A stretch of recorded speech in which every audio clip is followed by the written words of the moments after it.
Saudara-saudari terkasih dalam Kristus, hari ini Kamis 15 Januari 2026, Pekan Biasa Pertama Tahun A.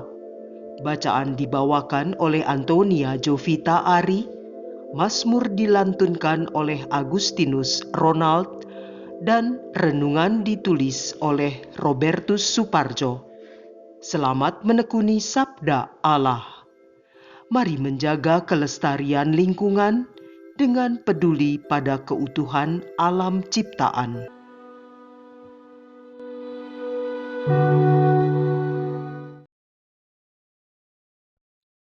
Dalam nama Bapa dan Putera dan Roh Kudus. Amin. Kami berterima kasih kepadamu ya Tuhan Allah kami. Engkau telah membangunkan kami dari tidur dan memperdengarkan kami seruan-Mu, supaya kami mengangkat tangan kepadamu serta memuji Dikau karena keadilan-Mu. Terimalah pada pagi hari ini doa-doa permohonan kami, penghormatan serta sembah bakti kami. Karuniakanlah kami ya Allah, iman yang teguh, harapan yang kuat, serta cinta yang ikhlas. Berkatilah segala gerak laku kami, pekerjaan kami, perkataan dan keinginan kami. Semoga kami mengawali hari ini dengan memuji dan meluhurkan kebaikan-Mu yang tak terperikan. Sebab terberkatilah nama-Mu yang kudus, dan terpujilah kerajaan-Mu, kini dan sepanjang segala masa. Amin. Bacaan dari kitab pertama Samuel, bab 4, ayat 1 sampai 11. Sekali peristiwa, orang Israel maju berperang melawan orang Filistin.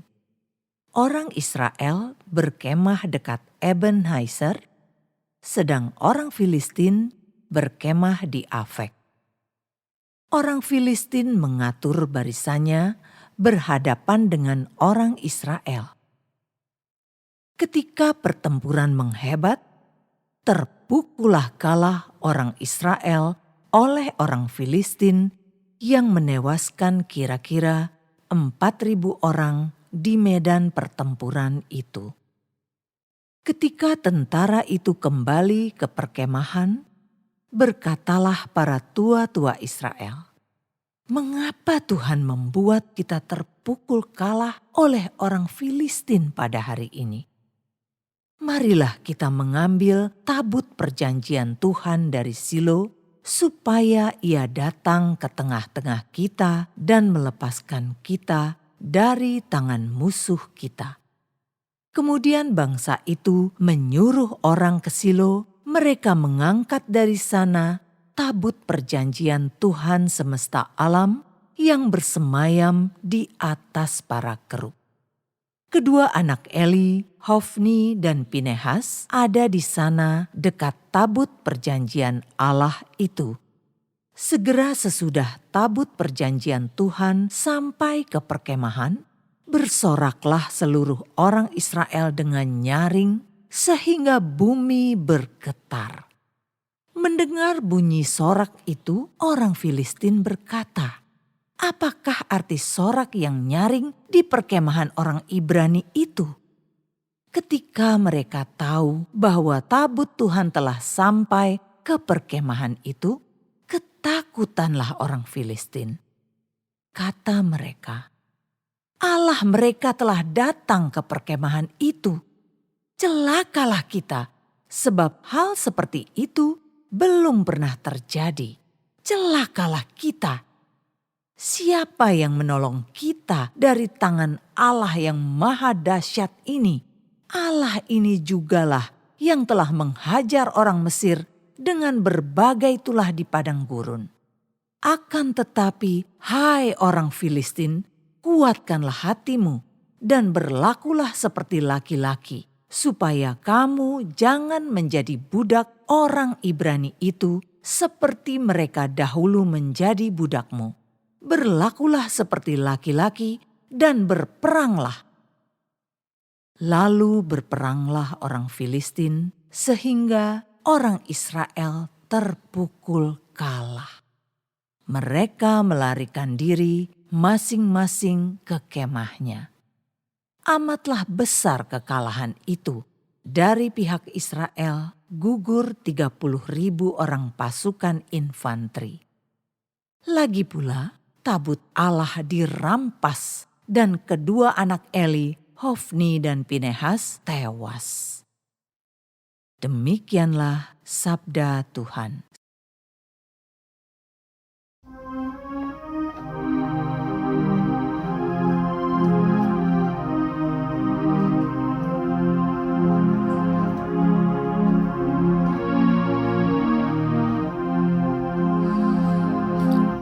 Bebaskanlah kami ya Tuhan, demi kasih setiamu.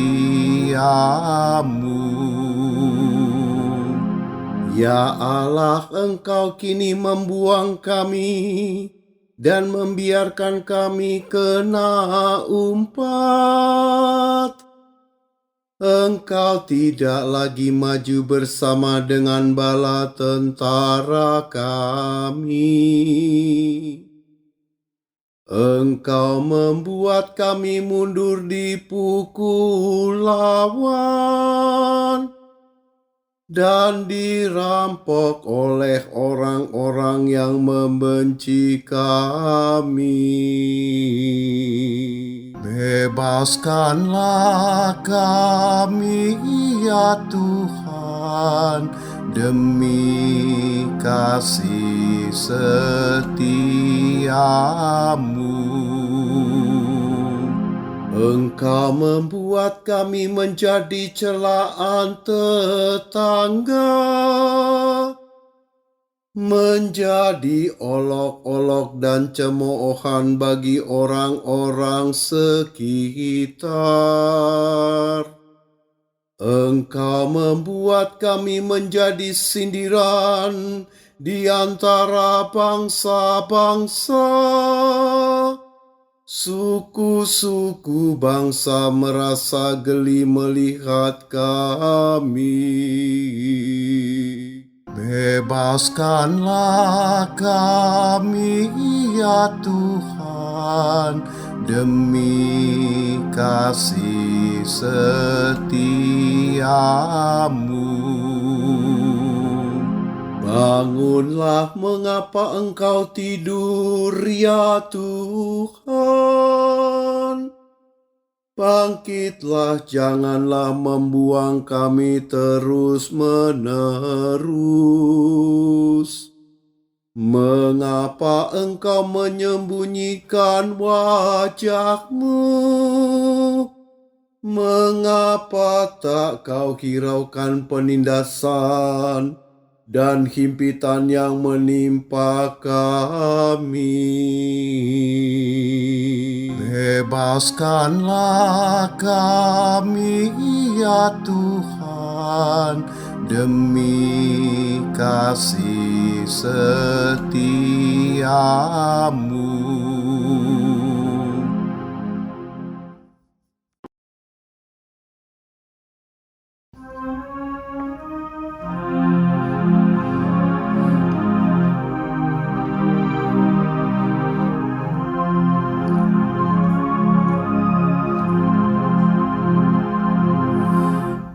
Alleluia, alleluia, alleluia, alleluia. Yesus mewartakan kerajaan Allah dan menyembuhkan semua orang sakit. Alleluia, alleluia, alleluia, alleluia.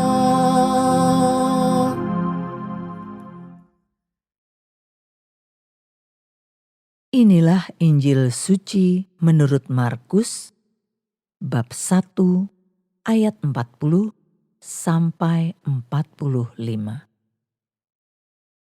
Sekali peristiwa, seorang sakit kusta datang kepada Yesus.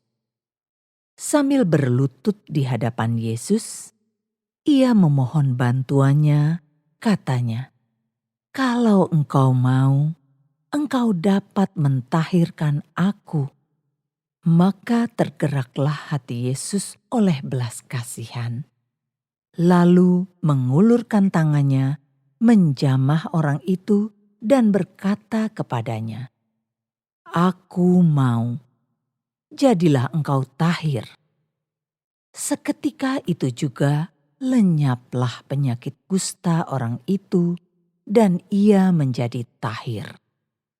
Segera Yesus menyuruh orang itu pergi dengan peringatan keras. Katanya, "Ingatlah, janganlah engkau memberitahukan hal ini kepada siapapun. Tetapi pergilah, perlihatkanlah dirimu kepada imam, dan persembahkanlah untuk pentahiranmu persembahan yang diperintahkan oleh Musa sebagai bukti bagi mereka." Tetapi orang itu pergi memberitakan peristiwa itu dan menyebarkan kemana-mana sehingga Yesus tidak dapat lagi terang-terangan masuk ke dalam kota.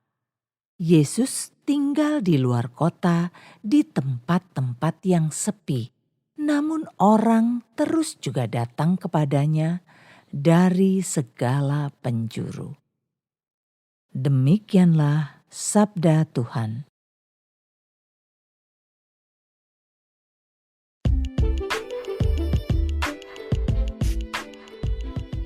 Tuhan itu Maha Rahim. Renungan dibawakan oleh Robertus Suparjo.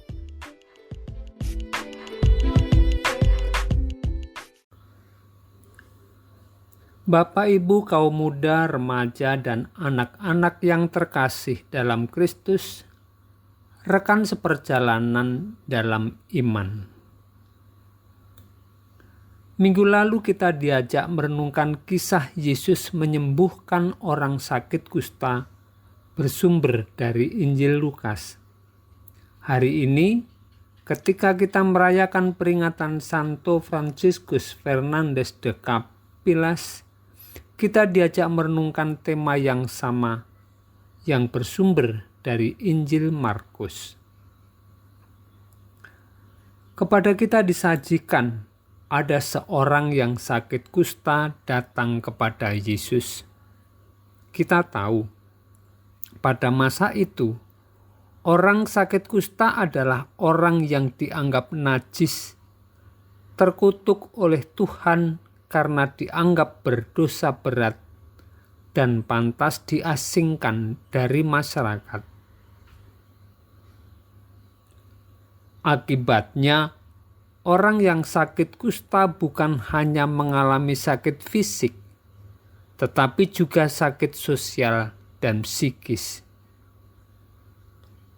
Tidak boleh ada orang yang mendekat, atau sebaliknya, mereka tidak boleh mendekat kepada orang lain yang sehat. Ia adalah orang yang dipinggirkan secara sosial dan keagamaan. Agama yang menganut sistem tahir najis memang cenderung meminggirkan siapa saja yang dicap najis. Pokoknya kesucian harus dijaga, kenajisan dan orang najis harus dijauhi. Semua itu diyakini sebagai hukuman Tuhan. Ia adalah orang yang sesungguhnya tidak ingin sakit, tetapi karena sakitnya, ia harus dibuang dari masyarakat, dipandang najis, dan tidak ada orang yang mengobatinya karena penyakit itu dianggap tidak ada obatnya. Tetapi hari ini yang kita baca, ia datang kepada Yesus. Bagi para ahli Taurat dan pemuka Yahudi, ia telah melanggar norma hukum Yahudi.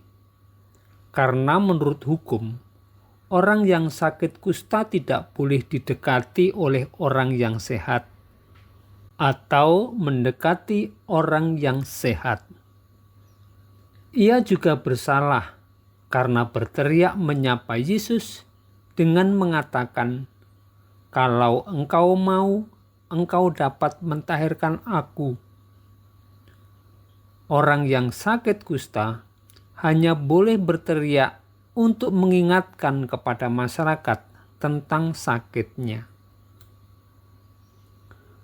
Pernyataan "kalau engkau mau" tidak mengungkapkan bahwa ia tidak percaya bahwa Yesus dapat menyembuhkan.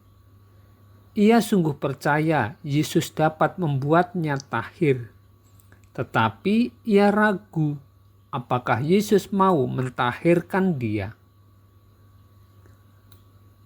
Yesus merespon orang sakit itu dengan baik. Karena tergerak oleh belas kasihannya, ia mengulurkan tangan dan menjamahnya. Katanya, "Aku mau, jadilah engkau tahir." Yesus tidak peduli melanggar hukum Taurat. Yesus mau menyatakan hukum yang menindas, yang merendahkan martabat manusia harus diabaikan.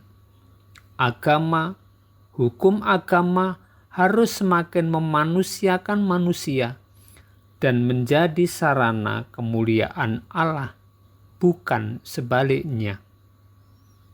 Dengan membuat orang kusta itu tahir, Yesus menampilkan wajah Allah yang penuh kerahiman, Allah yang berbelas kasih dan penuh pengampunan. Sentuhan Yesus telah mengubah hidup si kusta. Ia yang sekian lama berada dalam pengasingan, kini menjadi tahir, memperoleh kehidupan yang baru. Ia memperoleh kembali tempat yang layak dalam masyarakatnya, dari orang yang terbuang dan terpinggirkan, menjadi pribadi yang diakui dan diterima oleh masyarakatnya. Kini ia juga menjadi bagian dari umat Allah secara penuh. Yesus datang menghadirkan Allah yang merangkul, bukan Allah yang meminggirkan manusia. Allah yang mengasihi, bukan Allah yang menghukum atau pilih kasih. Setelah orang itu sembuh, Yesus mengingatkannya agar tidak memberitahukan apa-apa tentang peristiwa itu. Tetapi peristiwa itu tetap tersiarkan kepada semua orang. Bagi Yesus, orang tidak perlu berkoar-koar tentang mukjizat yang dialaminya. Maksud Yesus agar orang tidak memandang kerajaan Allah hanya sebatas pada penyembuhan. Yesus menghendaki yang diperlukan adalah keterbukaan untuk menerima kedaulatan Allah dalam diri dan dunia kita. Hidup beriman berarti memartabatkan manusia. Sikap belas kasih akan merangkul semua orang dan menghancurkan sekat-sekat diskriminasi terhadap sesama manusia.